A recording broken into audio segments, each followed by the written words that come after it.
Questions करिए। अच्छा, ठीक है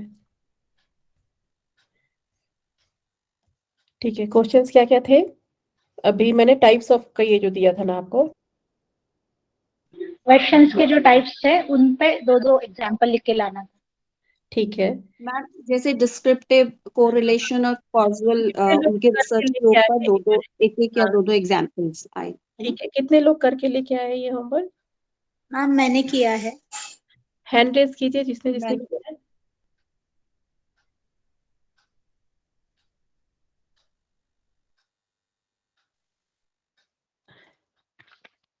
ठीक है, बहुत लोग नहीं करके आए हैं होमवर्क अभी भी। क्यों नहीं करके आए हैं आप लोग होमवर्क? हेलो मैम, आवाज आ आ, रही है? हाँ, आवाज आ रही है हेलो। आपकी। हाँ हाँ, हाँ मैम, बताइए। मैं किया है, लेकिन पता नहीं ये राइट है या रॉन्ग है। नहीं, कोई बात नहीं है। राइट रॉन्ग तो वो हम बाद में देखेंगे। मैं सिर्फ इतना पूछ रही हूँ, मेरा क्वेश्चन ये है कि कितने लोगों ने होमवर्क किया है? हाँ मैम, मैंने किया है। किया है होमवर्क आप लोगों ने। और ये होमवर्क काफी पुराना है, काफी दिन पहले मैं दी थी आपको। पहले ही मैंने बताया कि रिसर्च एक प्रैक्टिकल सब्जेक्ट है। जब तक आप लोग खुद इसको नहीं करेंगे आपको नहीं समझ में आएगा। ठीक है, इतने लोग करके आए हैं। मनीषा जी आप बताइए, डिस्क्रिप्टिव रिसर्च का एग्जांपल। मैम मैंने दो लिखे हैं। हाँ हाँ मैं नहीं जानती वो आप डिसाइड करेंगी राइट रॉन्ग मुझे, हाँ पर हाँ, मैंने बताइए लिखा है। बताइए, क्या है हाँ, topic? Hyper ratio of hypertension in the field of IT और इन आईटी फील्ड। और सेकंड लिखा मैंने, Ukraine and Russia war, does Ukraine and Russia war leads to scarcity of wheat. Okay, कैसे करेंगी? इस रिसर्च का क्या नाम होगा? रिसर्च का नाम ये तो नहीं सुन। एक्सपेरिमेंटल रिसर्च होगा, केस स्टडी होगा, क्या होगा? ये कौन सा स्टडी होगा ये जो आपने नहीं मतलब? मैम, हाइपरटेंशन लेना है तो फिर तो वो एक्सपेरिमेंटली होना चाहिए। ठीक तो है। एक्सपेरिमेंटल करना है। पेशेंट जो आईटी के जो लोग हैं हाँ उन हाँ, पे जाके उनका एक डेटा लेना है, उन लोगों को लेना है, फिर वही उनको नहीं नहीं, ये तो केस स्टडी होगा ना मैम, क्योंकि आईटी फील्ड में जब मुझे रिसर्च करना है तो मुझे देखिए तो देखिए, सर्वे जो करना भी, पड़ेगा ना मैम। देखिए मैं फिर से आपको बता रही हूँ कि मेरा क्वेश्चन क्या था। मैं आपसे ये होमवर्क क्या था, होमवर्क ये मैंने पूछा था आपसे कि आपको दो एग्जाम्पल लिख के लाना है डिस्क्रिप्टिव रिसर्च का, को रिलेशनल का और कॉजल का। यही था ना होमवर्क? मैम जी मैम। ठीक है। तो आपको ये भी आपको करना कैसे ये पता होना चाहिए। अगर आप जैसे टॉपिक कर बनाया बनाया आपने, ठीक है, तो उसको कैसे करेंगी आप? इसका सर्वे करना पड़ेगा मैम। Very good. डिस्क्रिप्टिव में कभी भी ना आपका एक्सपेरिमेंटल रिसर्च नहीं आता है। मैंने आपको बताया था ना कि डिस्क्रिप्टिव रिसर्च का कैरेक्टरिस्टिक क्या है, कि हमें उस पॉपुलेशन के बारे में कुछ पता नहीं है। मुझे नहीं पता कितने लोग डायबिटिक है इंडिया में, आपको पता है? तो हम कैसे कैसे पता करेंगे? सर्वे से पता करेंगे। जब हमारा वो डेटा हो जाएगा, बन जाएगा, जब हम वो रिसर्च कर लेंगे, तो हमें हमें पता पता लगेगा।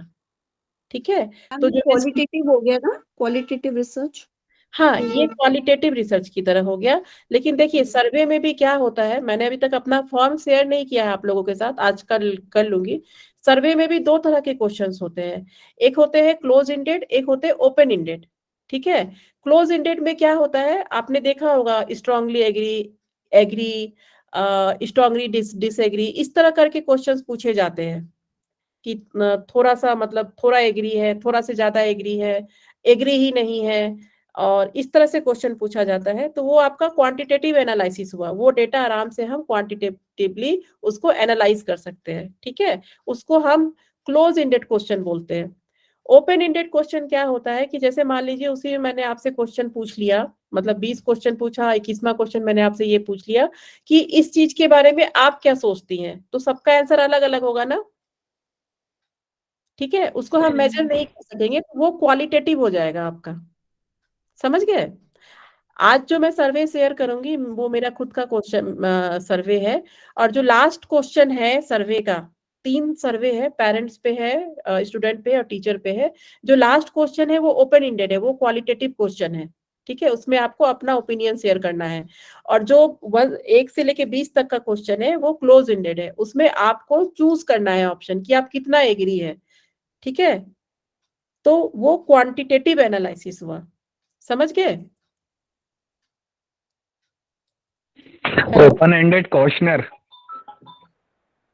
हाँ, ओपन एंडेड जो है आपका open ended, close ended. Close ended को आप क्वांटिटेटिवली मेजर कर सकते हैं, एग्री है तो कितना एग्री है। ठीक है, उसमें पूछा जा, अभी आपको मैं दिखाऊंगी, बताऊंगी, जब आपको ग्रुप में मैं डालूंगी ना तो वो आपको पढ़ के समझ में आ जाएगा। फिर नेक्स्ट क्लास जब कल होगी तो भी नहीं समझ में आए तो मैं फिर से आपको बताऊंगी। ठीक है, all right ma'am. All right, ठीक है। अच्छा, कौन को रिलेशनल का कौन कौन बताएगा मुझे? पुष्पलता जी। हाँ ma'am. To study the effect of Jyoti Tratak to improve eyesight problem of school students and compare result with using cow ghee and oil both.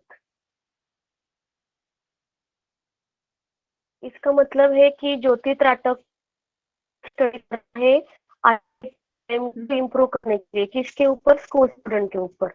और ये कंपैरेटिव ये होगा, स्टडी होगा कि दो ये ग्रुप होंगे, एक ग्रुप को काऊ घी के साथ ज्योति त्राटक करवाया जाएगा, दूसरे को ऑयल के साथ।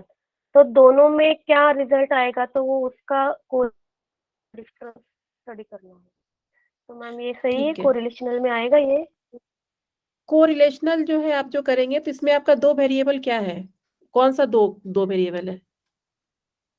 मतलब दो वेरिएबल, मेरे पूछने का मतलब है कि रिलेशन किसके किसके बीच आप निकाल रहे हैं?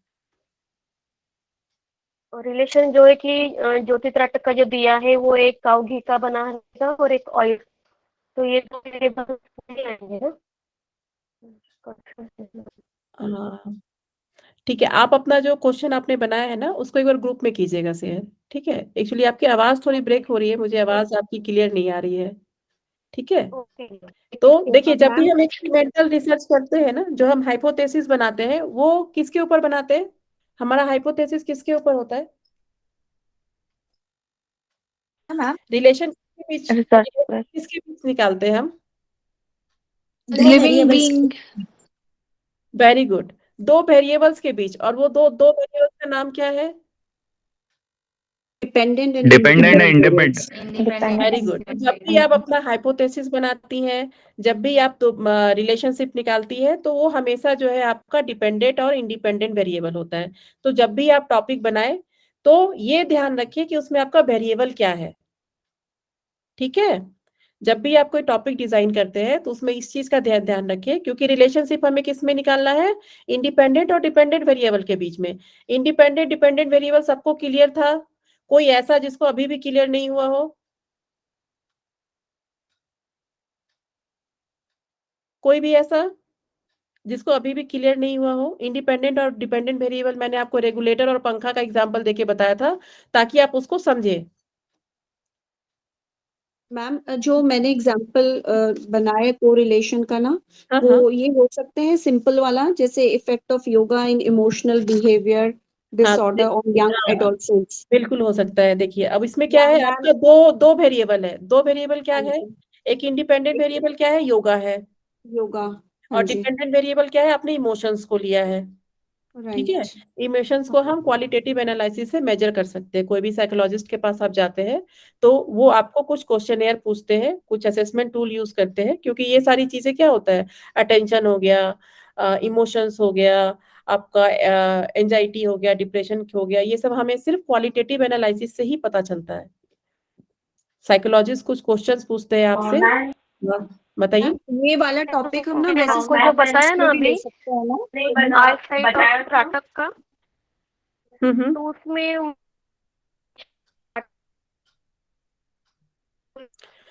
पुष्पलता जी आपकी आवाज कट रही है, ये सिर्फ मेरे लिए कट रही है कि आप लोगों के लिए भी कट रही है?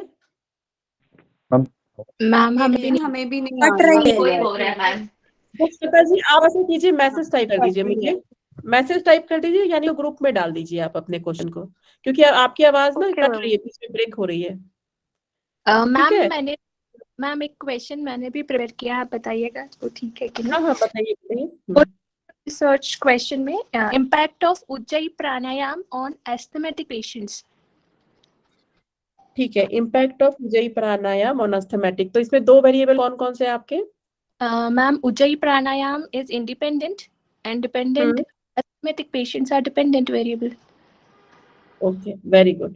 ठीक है, तो इस चीज का ध्यान रखिएगा कि जब भी आपका कोरिलेशनल या कॉजल होता है, ये एक्सपेरिमेंटल रिसर्च है, आपको रिलेशन में दो वेरिएबल जरूर लिखना है।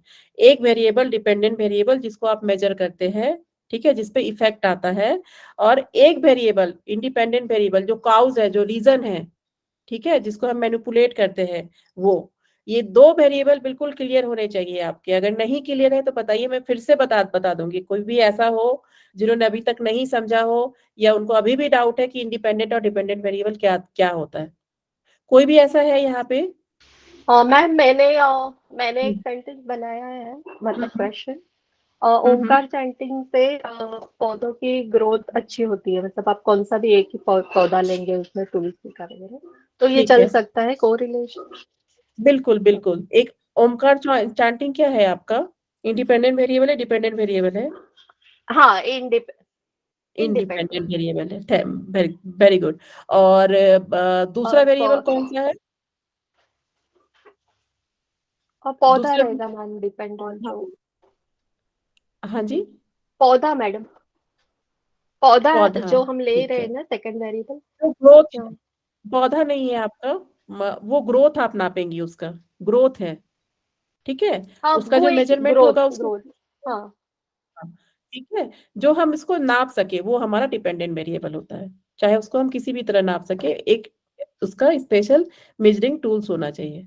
ठीक है, क्लियर है आप सभी को? देखिए मैं आपको, मैम एक आवाज आ रही है मेरी। हाँ अभी सही है, बताइए पुष्पिता जी आप। मैम आपने जो भी बोला कि डिपेंडेंट वेरिएबल, तो फिर हम ऐसा बोल सकते हैं कि सैंपल जो होते हैं वो हमारे वो डिपेंडेंट वेरिएबल होते हैं। सैंपल्स हमारे डिपेंडेंट वेरिएबल्स, देखिए सैंपल सैंपल होता है जिस चीज को हम मेजर करते हैं। मान लीजिए जैसे कि अभी इन्होंने बोला कि पौधे का बढ़ना, ठीक है, तो हम पौधा हमारा सैंपल हो गया, लेकिन डिपेंडेंट वेरिएबल क्या है? उसके ग्रोथ को नाप रहे हैं ना हम। अब जैसे मैंने आपको, ऐसे समझिए, जैसे मैंने उस दिन पंखा का एग्जांपल दिया, हम पंखा के स्पीड को नाप रहे हैं। पंखा हमारा सैंपल है, लेकिन हम नाप किस चीज को रहे हैं? उसके स्पीड को नाप रहे हैं। जैसे अभी संध्या जी ने बोला कि हम प्लांट को नाप रहे हैं, हम प्लांट को नहीं नाप रहे हैं, हम उसके ग्रोथ को नाप रहे हैं। जिस चीज को हम नाप सके वो हमारा डिपेंडेंट वेरिएबल है। तो सैंपल अलग चीज है और डिपेंडेंट वेरिएबल अलग चीज है। आई बात समझ में? यस मैम, तो फिर मैम मैंने आपको जो मेरा एग्जांपल बोला था कोरिलेशन के लिए, मैंने तो जो मुझे थोड़ा जो भी समझ में आया उसी बेसिस पे मैं आपको समझाई कि जब भी हाइपोथेसिस बनाते हैं, वेरिएबल्स के ऊपर बनता है कि योगा का असर एंजाइटी पे होगा कि नहीं होगा। अगर हम इसको नल हाइपोथेसिस बनाएंगे तो क्या क्या लिखेंगे? योगा का असर एंजाइटी, हाँ बताइए बताइए कौशल जी। नहीं होगा, नहीं, क्योंकि नहीं नल होगा, निगेटिव हाइपोथेसिस होगा। निगेटिव नेगेशन स्टेटमेंट होता है, तो हम इसको निगेटिव लिखते हैं। ठीक है, इतना सबको क्लियर है? जी मैम। जी मैम। ठीक है, जी तो मैम। आज मैं आपको ना एरर्स पढ़ाती हूँ। एरर्स पढ़ने के पहले दो वर्ड्स, हाँ बताइए, किसी को कुछ पूछना है? मैम एक बार कॉजल रिसर्च क्वेश्चन भी हम हाँ, कॉजल का बताइए, किसने किया हुआ था होमवर्क? अब कोई और बताएगा? ठीक है, मनीषा जी बताइए आप ही, या मैं बता दूं?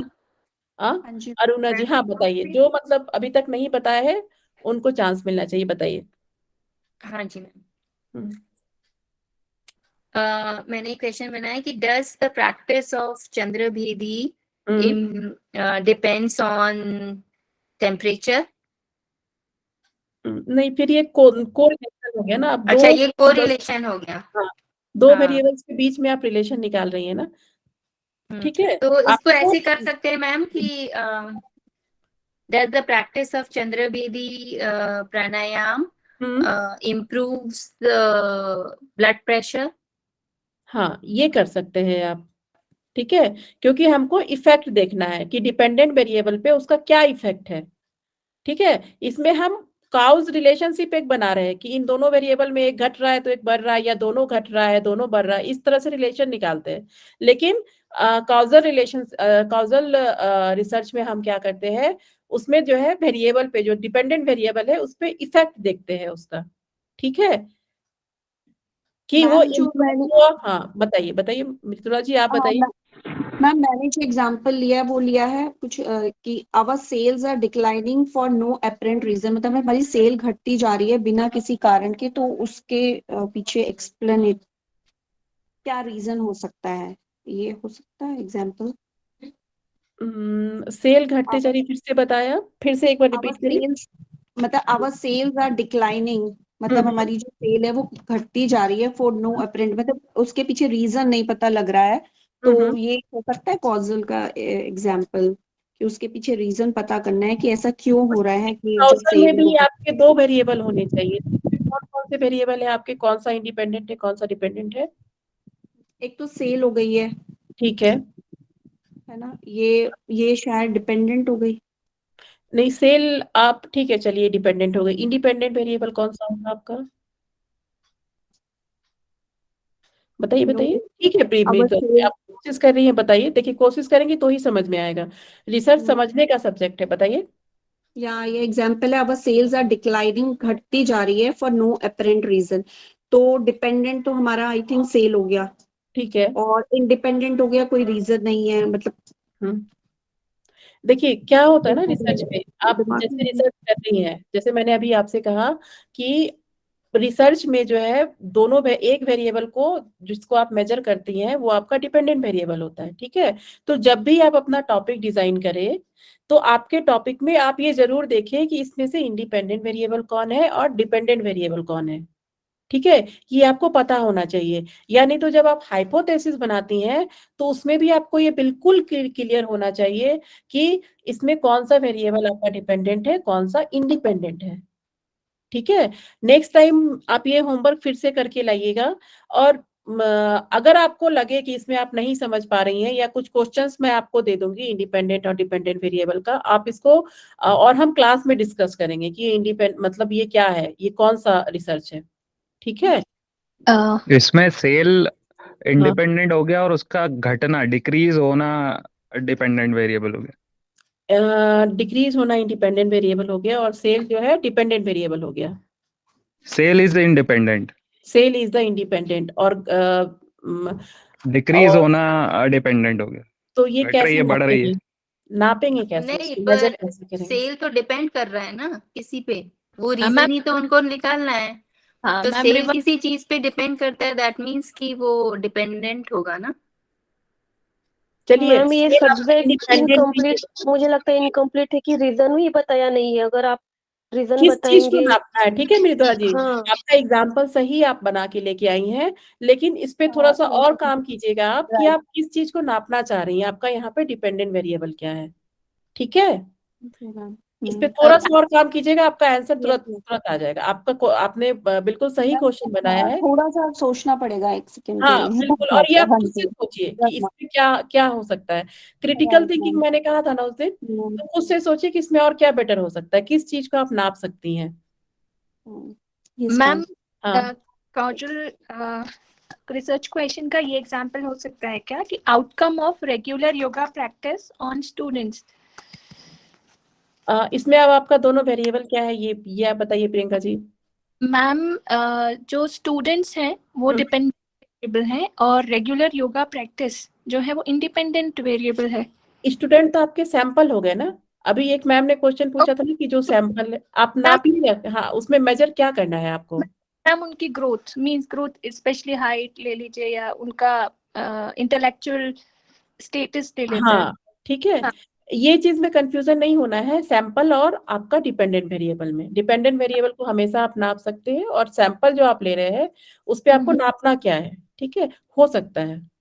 ठीक है, बट ये है जो हमारा कॉजुअल रिसर्च क्वेश्चन है और कोरिलेटिव है वो दोनों बहुत एक जैसे हो रहे हैं मैम।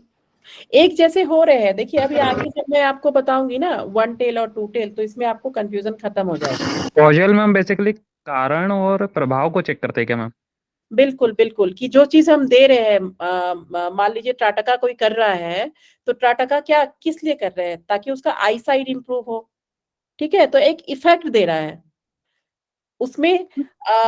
उसमें एक इफेक्ट आ रहा है कि वो इम्प्रूव कर रहा है, इम्प्रूव नहीं कर रहा है, या कुछ भी नहीं, मतलब इम्प्रूव वर्ड आता है, इस तरह का वर्ड। लेकिन जब हम दो चीज में रिलेशन निकालते हैं, तो हो सकता है कि एक जो है, मतलब दोनों जब रिलेशन निकालते हैं, तो हम दोनों वेरिएबल को लेके चलते हैं, ठीक है।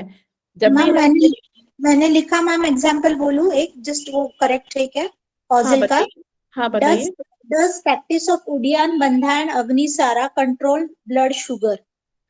Control blood, improve blood sugar होगा, इस तरह। देखिए उसमें आपको डिपेंडेंट वेरिएबल पे जो है ना, उस पे क्या इफेक्ट आ रहा है वो चेक कर रहे हैं हम, ठीक है। काउजल में क्या हो रहा है, क्या इफेक्ट आ रहा है, और को रिलेशन में हम रिलेशनशिप निकालते हैं दो वेरिएबल्स के बीच में, ठीक है।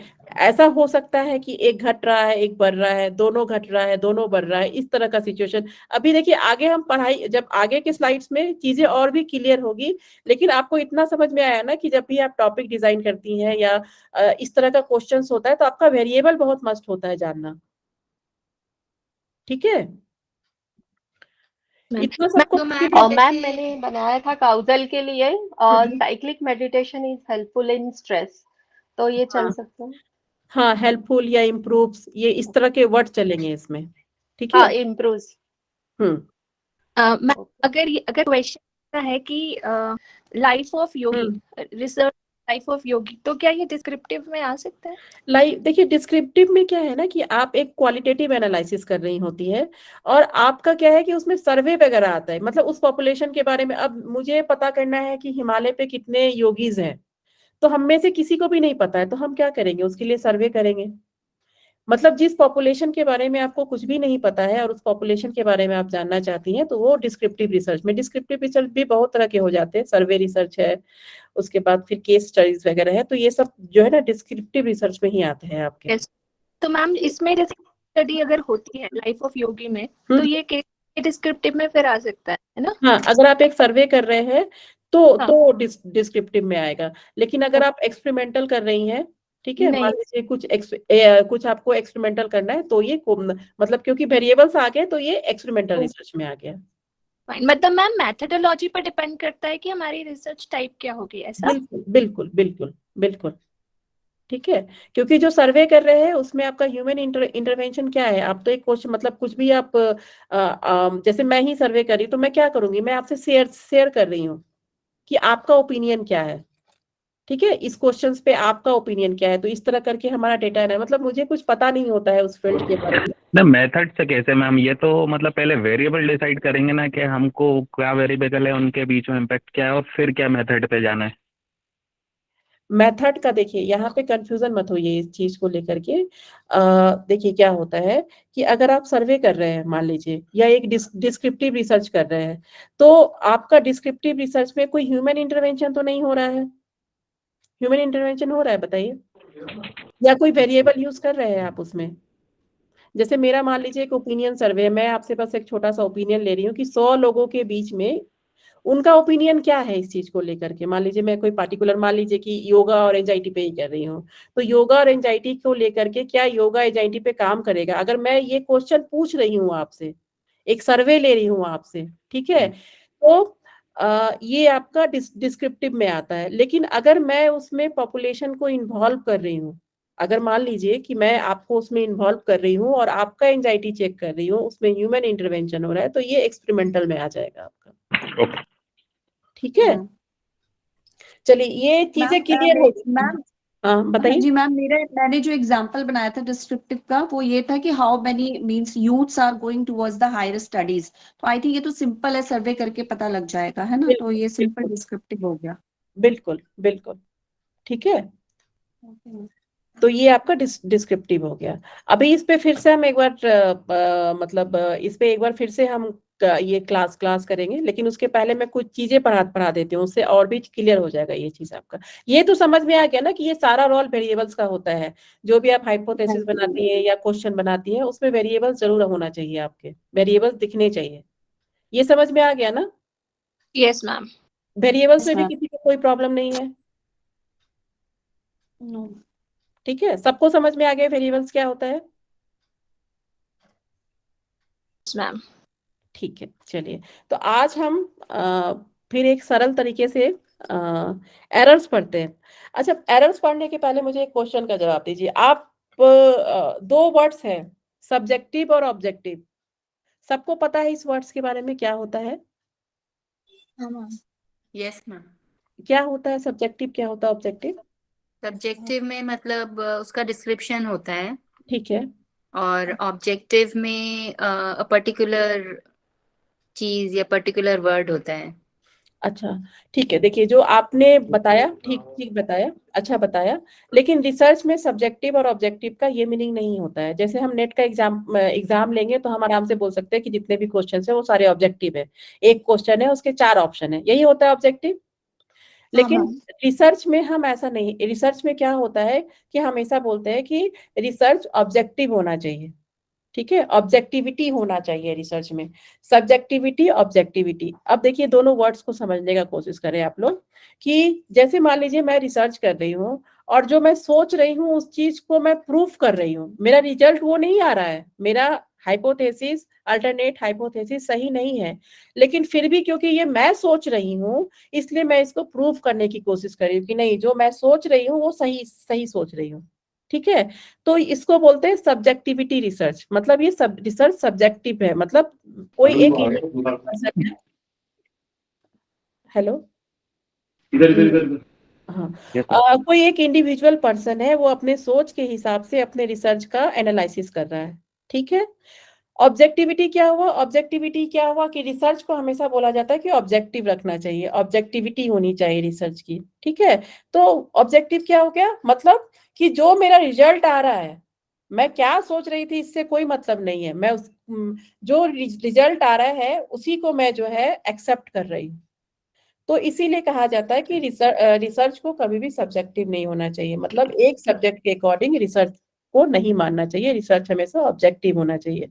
जो पार्टिकुलर रिपोर्ट आ रहा है, क्योंकि देखिए अपने रिसर्च पे सिर्फ एक रिसर्चर ही काम करता है, ठीक है ना, तो वो रिसर्चर क्या होता है कभी, मैम लाइक सब्जेक्टिव में क्या होगा, जो वो चाहता है वो उसको प्रूव करने की हाँ कोशिश कर रहा है। बिल्कुल बिल्कुल, जैसे इट इज सब्जेक्ट, बायस्ड और अनबायस्ड।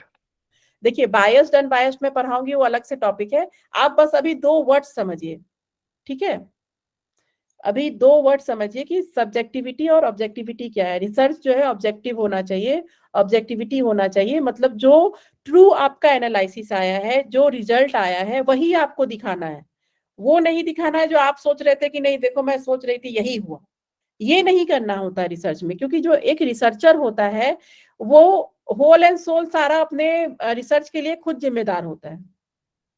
ठीक है, तो बहुत बारी क्या होता है कि जैसे आपने बायस्ड अनबायस्ड की बात कही, तो ये एरर है, हाइपोथेसिस एरर, जो अभी हम टेस्टिंग ऑफ हाइपोथेसिस पढ़ रहे हैं ना, तो हर बहुत सारे रिजल्ट, जैसे कि जो आप सोच रहे हैं, जो एक रिसर्चर सोच रहा है उसी को बार बार प्रूफ किए जा रहा है कि देखो मैं ये सोच रहा था और यही हुआ, मैं इसको जो है प्रैक्टिकल करके दिखा दिया, मैं रिसर्च करके दिखा दिया कि ये हुआ।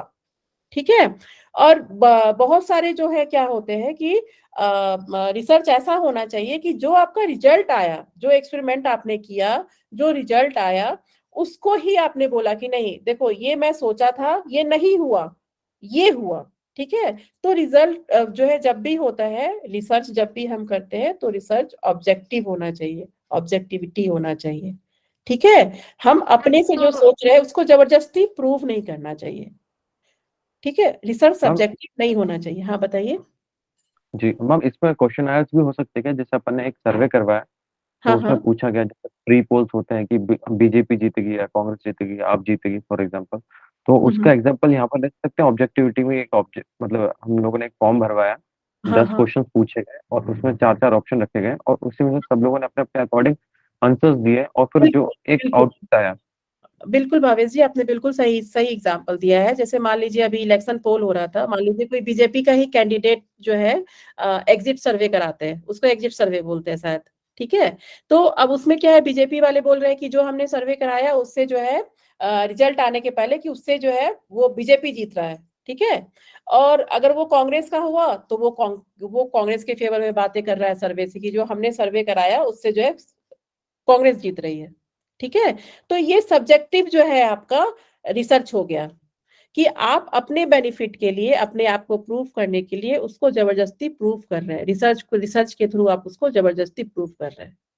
ठीक है, मतलब कुछ अपने ही जो है अपने इफ एंड बट्स के कारण आप उसको जबरदस्ती प्रूफ कर रहे हैं। तो रिसर्च हमेशा ऑब्जेक्टिव होना चाहिए, सब्जेक्टिव नहीं होना चाहिए। ठीक है, ये 2 वर्ड्स क्लियर है आपको? Yes ma'am. ठीक है, क्योंकि क्या होता है कि हर रिसर्चर अपने रिसर्च के लिए खुद जिम्मेदार होता है, उसके पास देखिए कोई हायर अथॉरिटी तो है नहीं।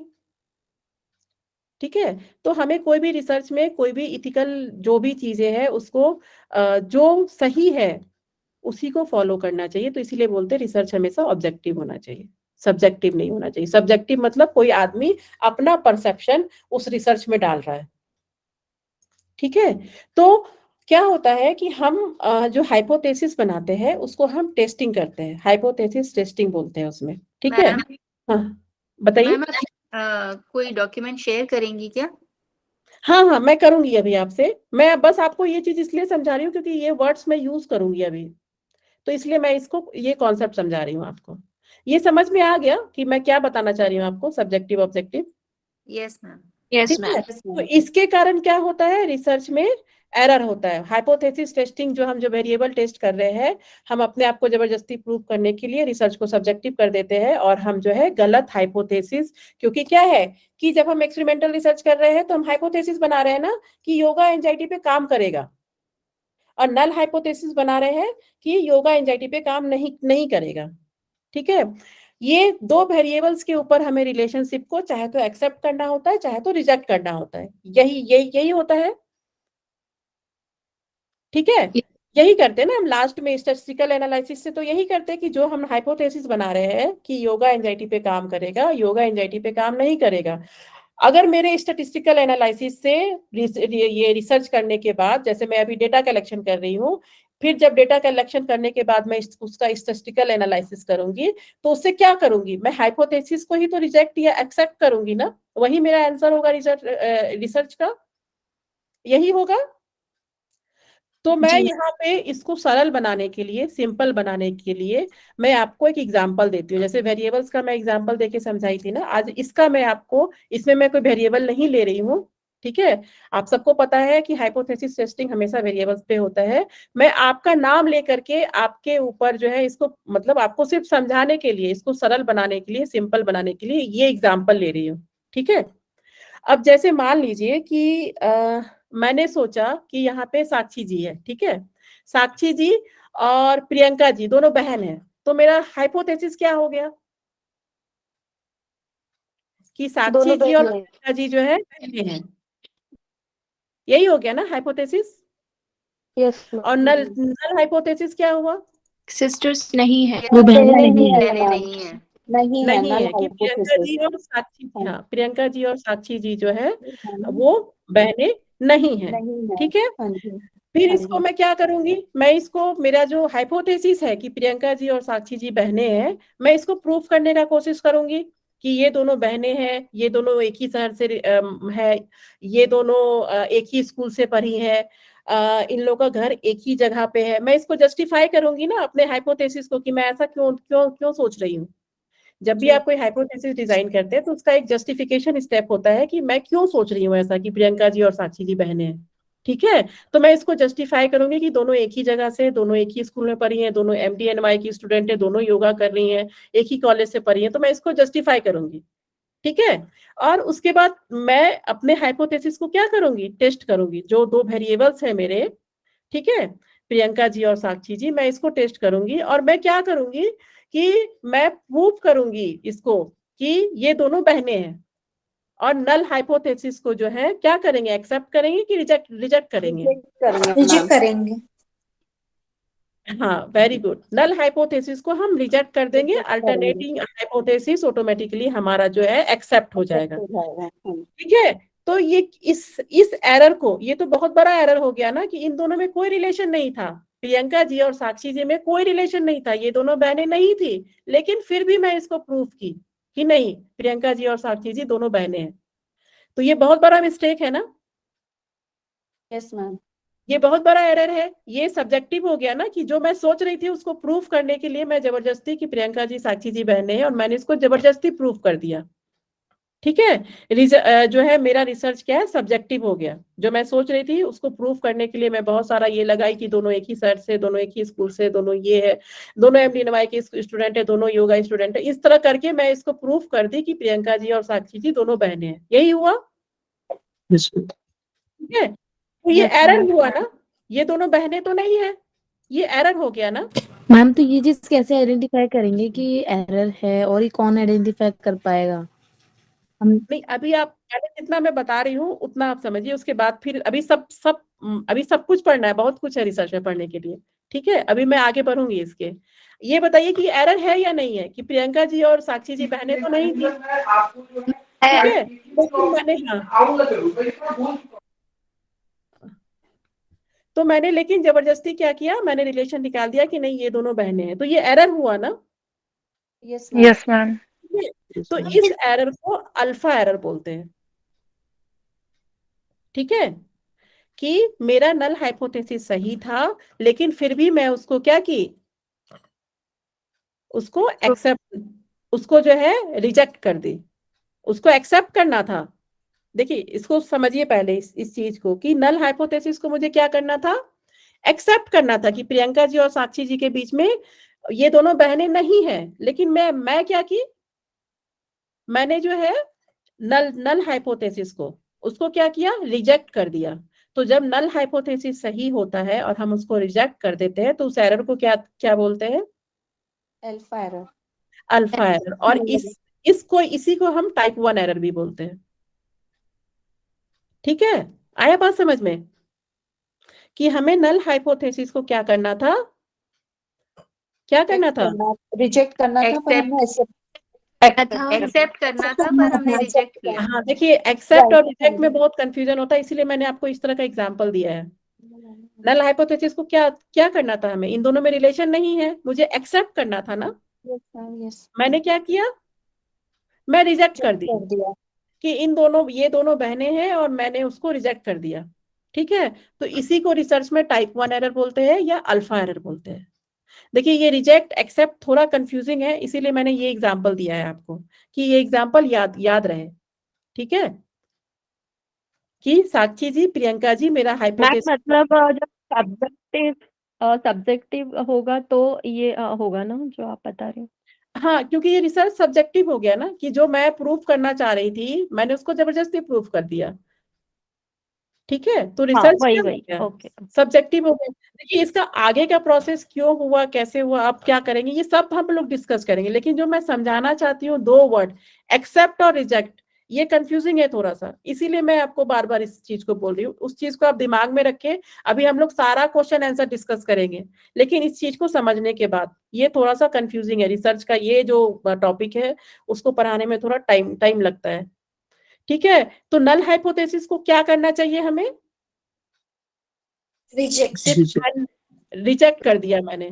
ठीक है, नल हाइपोथेसिस को एक्सेप्ट करना चाहिए, और मैंने क्या किया, रिजेक्ट कर दिया। रिजेक्ट कर तो दिया। Type 1 error. हाँ, इस एरर को क्या बोले हम, टाइप 1 एरर या अल्फा एरर। Alpha error.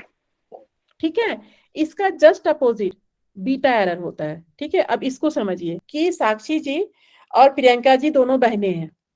ठीक है, और नल हाइपोथेसिस क्या बना हमारा, नहीं है, बहनें नहीं है, बहनें नहीं है। ठीक है, तो अब क्या करूंगी मैं, अब क्या हुआ कि ये दोनों बहनें हैं। ठीक है, रियल में ये दोनों बहनें हैं, लेकिन जो है मैं क्या हुआ, क्योंकि मेरे पास कॉन्फिडेंस लेवल उतना नहीं था। देखिए अल्फा एरर में ओवर एस्टिमेशन हो रहा है। ठीक है, और बीटा एरर में अंडर एस्टिमेशन होता है। कैसे होता है, जैसे कि मान लीजिए दोनों बहनें हैं। ठीक है, यही हमारा हाइपोथेसिस है, और नल हाइपोथेसिस है कि दोनों बहनें नहीं है। दोनों बहनें रियल में है, लेकिन मैंने फिर भी जो है, क्योंकि मेरा कॉन्फिडेंस लेवल उतना नहीं था, या मैं रिसर्च से जो है उसको, मतलब मैं ऐसा सोच रही थी, मतलब इसमें जो रिलेशनशिप है इसमें उल्टा है कि ये दोनों बहनें हैं, लेकिन फिर भी जो है मैं नल हाइपोथेसिस एक्सेप्ट नहीं कर पाई। देखिए ये एक्सेप्ट और रिजेक्ट अभी मैं स्लाइड्स में आपको क्लियर करूंगी ये एग्जाम्पल क्लियर होना चाहिए आपको, ठीक है। अभी मैं स्लाइड्स दिखाती हूँ आपको, रुकिए। अभी मैं स्लाइड्स के थ्रू आपको बताती हूँ कि ये कैसे होता है। सेकंड वाला एक बार और बताइए। एग्जाम्पल समझ में आ गया आपको? मैं अभी अभी एक मिनट में बता रही हूँ।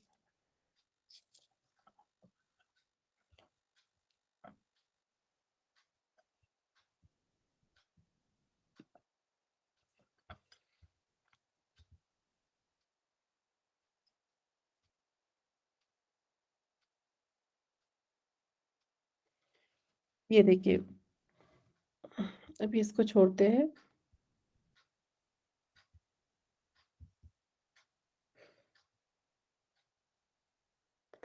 देखिए इसमें लिखा हुआ ना कि जो टाइप 1 एरर है वो ओवर एस्टिमेशन है और टाइप 2 एरर जो है अंडर एस्टिमेशन है, ठीक है। देखिए अल्फा एरर क्या है, जो पहला वाला था टाइप 1, अल्फा को ही हम टाइप 1 बोलते हैं। इसमें क्या था, rejecting a hypothesis when it is true. मतलब यही क्वेश्चन है, यही सेम आपको रिसर्च पेपर में भी लिखा होगा, ठीक है, यही सेम वर्ड्स कि rejecting a null hypothesis when it is true. ऐसे ही लिखते हैं हम रिसर्च में। रिसर्च में भी हम ऐसे ही लिखते हैं जब हमें रिजल्ट लिखना होता है ना, कि वो एक्सेप्ट हुआ, रिजेक्ट हुआ। ये थोड़ा सा कंफ्यूजिंग है, इसलिए मैं आपको बार बार बता रही हूँ कि रिजेक्टिंग अ नल हाइपोथेसिस, उस समय मुझे क्या करना था, नल हाइपोथेसिस मेरा ट्रू था ना, एक्सेप्ट करना था। ठीक है, लेकिन फिर भी मैं क्या की, उसको रिजेक्ट कर दी, ठीक है। नल हाइपोथेसिस मेरा ट्रू था लेकिन फिर भी मैं उसको रिजेक्ट कर दी, तो ये मेरा अल्फा एरर या टाइप 1 एरर हो गया, ठीक है। और बीटा एरर क्या हो गया, fail to reject a null hypothesis when it is false. Null hypothesis मेरा फॉल्स कैसे होता, अगर मैं प्रियंका जी और साक्षी जी का एग्जांपल लूं, ठीक है, तो अगर वो दोनों रियल बहनें हैं, मान लीजिए प्रियंका जी और साक्षी जी जो दोनों रियल बहनें हैं, ठीक है, तो और मेरा नल हाइपोथेसिस क्या था कि वो दोनों बहनें नहीं हैं, ठीक है। तो जब नल हाइपोथेसिस जो है फॉल्स हो और हम फेल टू रिजेक्ट, देखिए यहाँ रिजेक्ट नहीं लिखा हुआ, fail to reject a null hypothesis, fail to reject a null hypothesis when it is false, ठीक है। फेल टू रिजेक्ट क्यों लिखा हुआ है यहाँ पे, क्योंकि आप में उतना कॉन्फिडेंस नहीं है कि आप उसको एक्सेप्ट कर पाए, एक्सेप्ट कर पाए। हाँ, मतलब हमने, तो ये कहीं ना कहीं ये सब्जेक्टिव रीजन हो रहा है ना, ये रिसर्च सब्जेक्टिव है तभी तो ऐसा हो रहा है ना। ये दोनों एरर क्यों हो रहा है, अगर अल्फा एरर हो रहा है या बीटा एरर हो रहा है, तो अल्फा एरर हो रहा है तो हम वहां पे बहुत ज्यादा कॉन्फिडेंट है, बहुत ज्यादा, मतलब ये ओवर एस्टिमेशन है। और अगर बीटा एरर हो रहा है तो अंडर एस्टिमेशन है। जो रिसर्चर है वो इतना कॉन्फिडेंट नहीं है कि वो जो है नल हाइपोथेसिस को एक्सेप्ट कर पाए, तो फेल टू रिजेक्ट। देखिए वर्ड्स, देखिए रिसर्च में ऐसे ही वर्ड्स मिलेंगे आपको। तो इसमें जो है fail to reject null hypothesis when it is false. अभी देखिए सिर्फ अल्फा और बीटा समझिए, बाद में हम कैसे करते हैं, क्या करते हैं, वो सब डिस्कस करेंगे, लेकिन सिर्फ इस चीज को अभी आप समझिए जो मैं समझा रही हूँ कि अल्फा एरर या टाइप 1 एरर क्या होता है और बीटा एरर टाइप 2 एरर क्या होता है, ठीक है। अभी आप तो मैम, हाँ मैम तो ये सेकेंड केस में जो बीटा एरर है उसमें ये निकला है कि आपने नल हाइपोथेसिस को एक्सेप्ट कर लिया।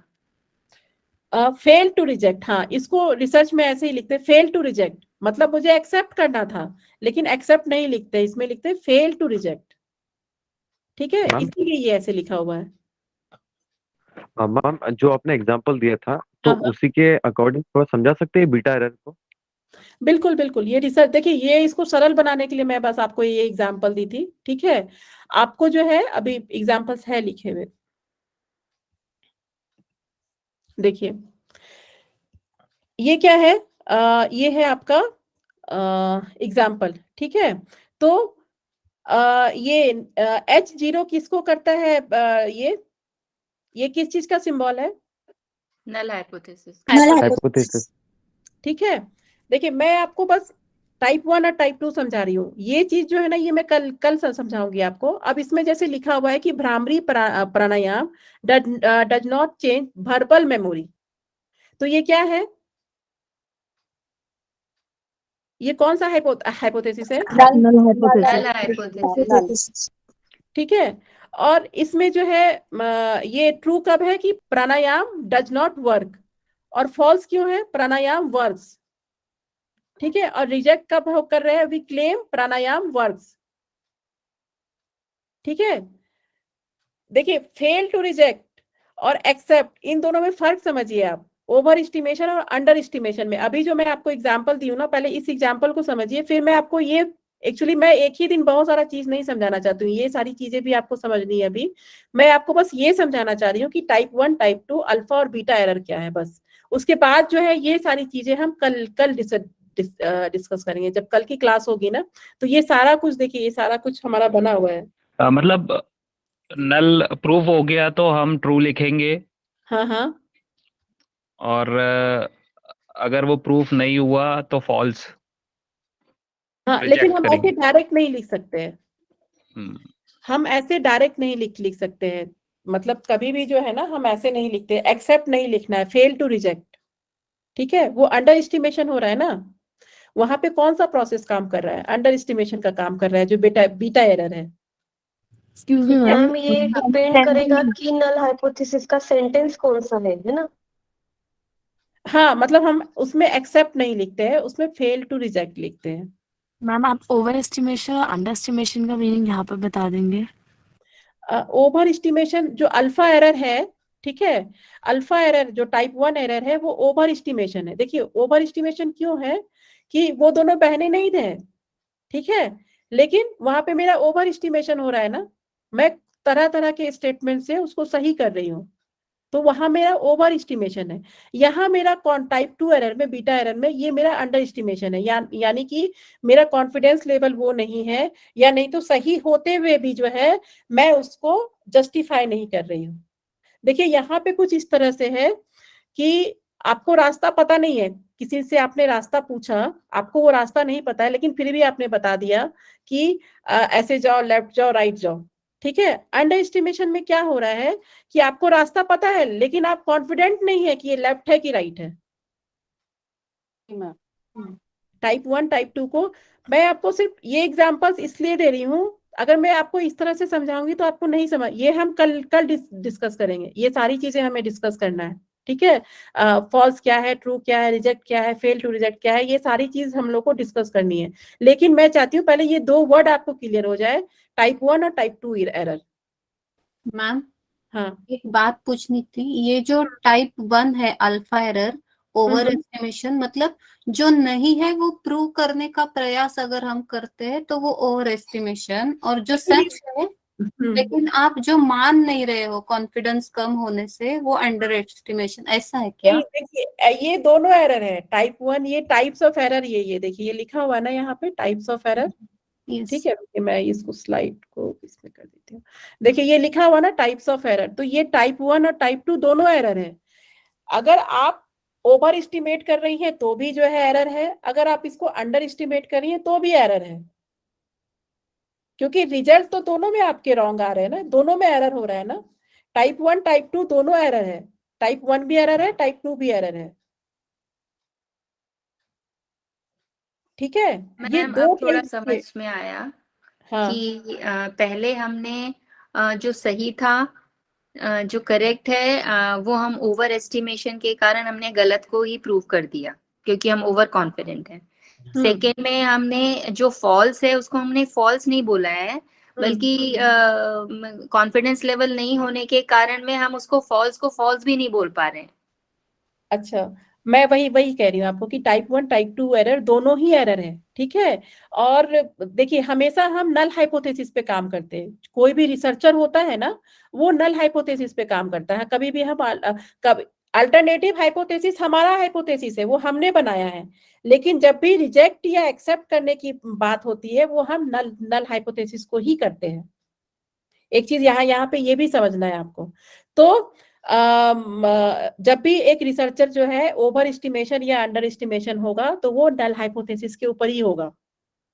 ठीक है। इसीलिए इन आपके दोनों कहने का एग्जाम्पल में, मतलब है मैम, आपके कहने का मतलब है जब भी हमें कोई भी सॉल्व करना होता है रिसर्च, तो वो नल हाइपोथेसिस को ही प्रूव करना है, मतलब बिल्कुल ऑल्टरनेट को प्रूव नहीं करना। बिल्कुल बिल्कुल, क्योंकि अल्टरनेटिव हाइपोथेसिस क्या, देखिए ये नेट में भी ये क्वेश्चन आया था कि रिसर्चर्स का अपना हाइपोथेसिस क्या होता है, और ये क्वेश्चन भी आया हुआ है कि रिसर्चर किस हाइपोथेसिस पे अपना काम काम करता है। तो रिसर्चर का जो है अपना हाइपोथेसिस अल्टरनेटिव हाइपोथेसिस होता है, ठीक है। और जिसपे हम काम करते हैं वो नल नल हाइपोथेसिस होता है, हमेशा हम नल हाइपोथेसिस पे काम करते हैं, ठीक है। तो नल हाइपोथेसिस में चाहे तो ओवर एस्टिमेशन हो रहा है, चाहे तो अंडर एस्टिमेशन हो रहा है। अभी इसको ये अभी चल मतलब ये चैप्टर अभी मतलब इसमें क्लासेस लगेंगे अभी और, ठीक है, क्योंकि इसमें बहुत चीज है समझने के लिए, लेकिन मैं आपको स्टेप वाइज समझाना चाह रही हूँ। तो इसीलिए आज मैं आपको सिर्फ टाइप 1 और टाइप 2 ही डिस्कस कर रहे हैं हम, कि टाइप 1 एरर क्या होता है, टाइप 2 एरर क्या होता है, ठीक है। कल हम एक योगा का एग्जाम्पल लेंगे, जैसे आज हमने ये एग्जाम्पल लिया, ये बस मैं आपको समझाने के लिए ली थी। कल हम एक प्रॉपर एग्जाम्पल लेंगे, फिर मैं आपको समझाऊंगी कि ये सब कैसे कैसे हम निकालते हैं, मतलब कैसे हाइपोथेसिस को जो है अगर एरर होता है तो हम क्या करते हैं और कैसे होता है सारा प्रोसेस, ठीक है। मतलब अगर, और सबसे बड़ा एरर क्या हुआ ये आप मुझे बताइए। टाइप 1 टाइप 2 समझ में आया, ये कल फिर से हम करेंगे एक बार डिस्कस इस एरर को। आपके हिसाब से कौन सा एरर ज्यादा बड़ा है, टाइप 1 एरर ज्यादा बड़ा है या type 2 error? Type 1। Ma'am type 1 लगा है। बिल्कुल, कि टाइप टाइप टाइप 1 1 एरर ज्यादा बड़ा है, ज्यादा जो है बड़ा है, क्योंकि टाइप 1 एरर में क्या हो रहा है कि हम रिलेशन क्रिएट कर रहे हैं, रिलेशन नहीं है लेकिन हम जबरदस्ती का उसमें रिलेशन निकाल रहे हैं, ठीक है। अंडर एस्टिमेशन जो टाइप 2 एरर है, अगर वो हो भी जाता है तो वो उतना मैटर नहीं करता है, क्योंकि मान लीजिए कि उसमें क्या क्या था कि हमारा मतलब हम तो, मेरा रिसर्च तो सही था, लेकिन लो कॉन्फिडेंस के कारण या स्टैटिस्टिकल एनालिसिस अच्छे से नहीं करने के कारण, मतलब बहुत सारे रीजन हो सकते हैं, इसके बहुत सारे एग्जाम्पल हो सकते हैं। उसके कारण क्या हुआ कि चीज तो सही था लेकिन फिर भी हम उसको सही नहीं बोल पाए, ठीक है।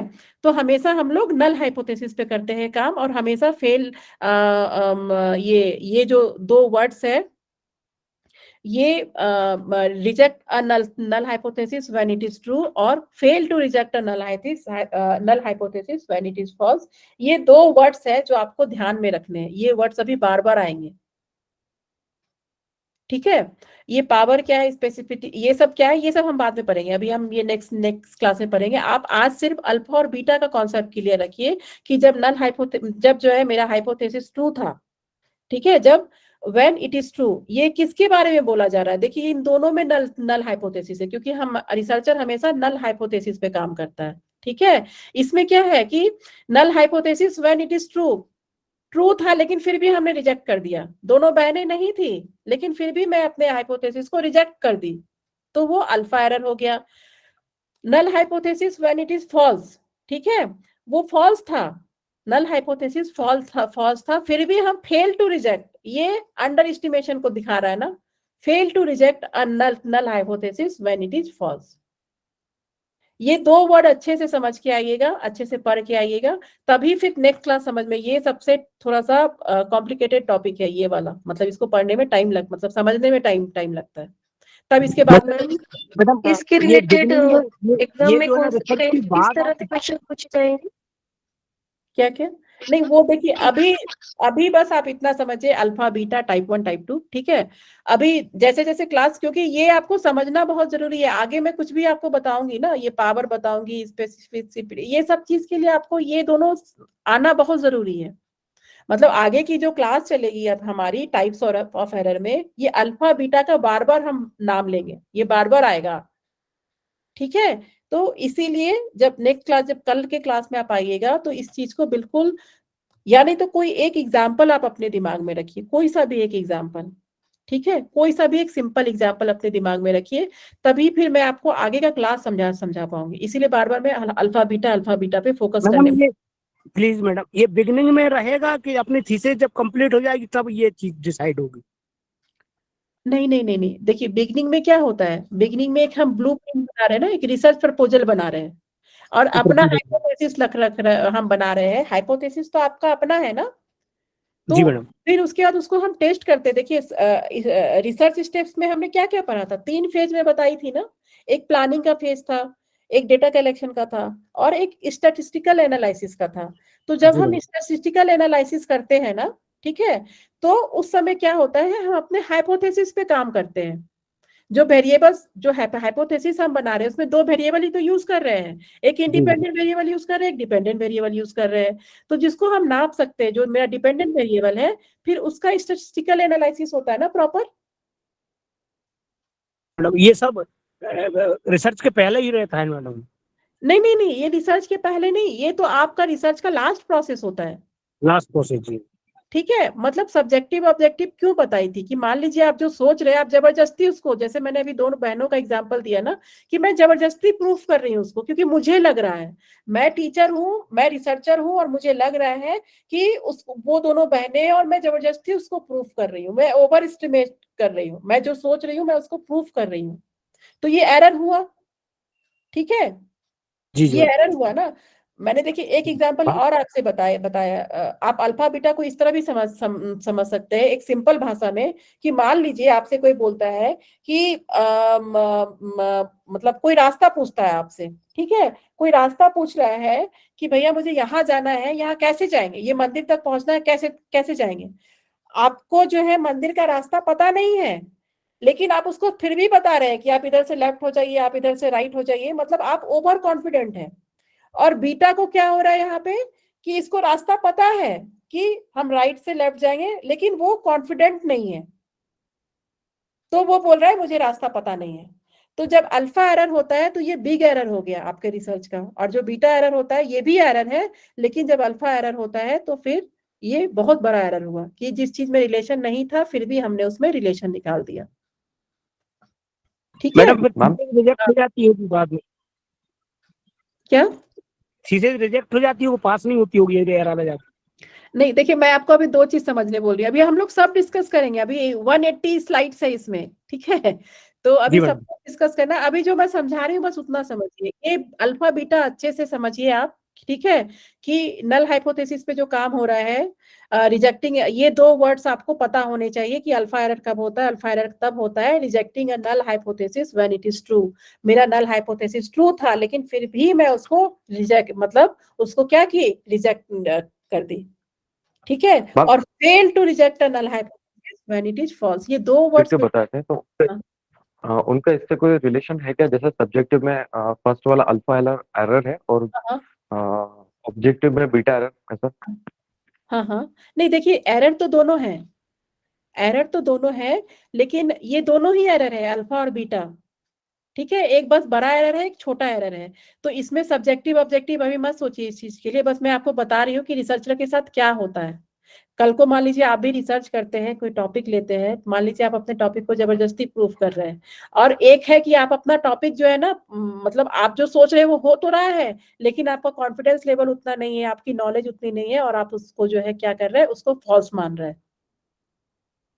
ठीक है, तो ये दोनों ही जो है सब्जेक्टिव के केस में ही है, दोनों आपके क्या बोलूं, आपके थिंकिंग को ही रिप्रेजेंट कर रहा है। ठीक है, और अभी प्लीज ये मत सोचिए कि ये कैसे हो जाता है, क्यों हो जाता है, क्या करना चाहिए, अभी बस मैं जो समझा रही हूँ अल्फा बीटा, बस उस चीज को समझिए। नेक्स्ट क्लास में फिर हम डिस्कस करेंगे इस चीज को, अभी इसकी क्लास चलेगी। अभी इतना समझ में आ गया ना, टाइप 1 टाइप 2 एरर क्या है, अल्फा एरर क्या है, बीटा एरर क्या है? Yes ma'am. इसको कल फिर से पढ़ के आइएगा आप लोग। ठीक है, आज मैं स्लाइड्स दे दूंगी आपको, ये जितने भी इसके स्लाइड्स है ना, ये टेस्टिंग ऑफ हाइपोथेसिस तक के आपको स्लाइड्स दे दूंगी, इसको पढ़ के आइएगा। और उसके बाद फिर जो है हम कंटिन्यू, अभी इसी को पढ़ना है हमें, कि ये एरर क्या होता है, इसको कैसे करेक्ट करना चाहिए, कैसे पता चलता है। अभी आपके मन में बहुत सारा क्वेश्चन आ रहा होगा, लेकिन अभी आप उसमें थोड़ा सा बस इस पे फोकस कीजिए कि अल्फा एरर क्या है, बीटा एरर क्या है, टाइप 1 एरर क्या है, टाइप 2 एरर क्या है। ठीक है, बस इस चीज पे फोकस कीजिए, नेक्स्ट क्लास में फिर मैं बताऊंगी कैसे ये होता है। ठीक है, यस जी मैम। मैम। जी ma'am.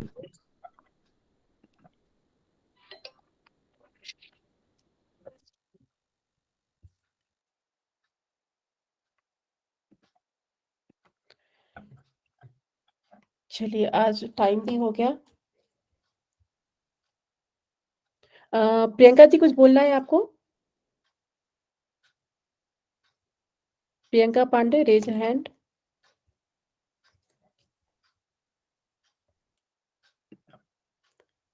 No ma'am, no ma'am. अच्छा, किसी का कोई क्वेश्चन है? देखिए इस चीज को ना अच्छे से पढ़ के आइएगा, क्योंकि ये अभी अल्फा बीटा बहुत, मतलब जब तक मैं आपको टेस्टिंग ऑफ नल हाइपोथेसिस ये पढ़ाऊंगी तब तक ये, मतलब ये वर्ड यूज होगा, तो इसलिए इसको बिल्कुल अच्छे से करके आइएगा आप लोग, ठीक है। मैम बस एक मुझे ये बता दीजिए कि ये एरर जो है ये हम खुद से भी देख सकते हैं या कोई और इसको फाइंड आउट करता है? नहीं, मतलब ये भी स्टैटिस्टिकल एनालिसिस से ही होता है, वो भी अभी बाद में समझाऊंगी मैं आपको। ओके, ठीक है। ये भी जो हम स्टैटिस्टिकल एनालिसिस करते क्यों है रिसर्च में, क्या जरूरत पड़ती है, इन्हीं सब रीजन के वजह से पड़ती है। ठीक है। चलिए आज क्लोजिंग प्रेयर कौन कौन कराएगा?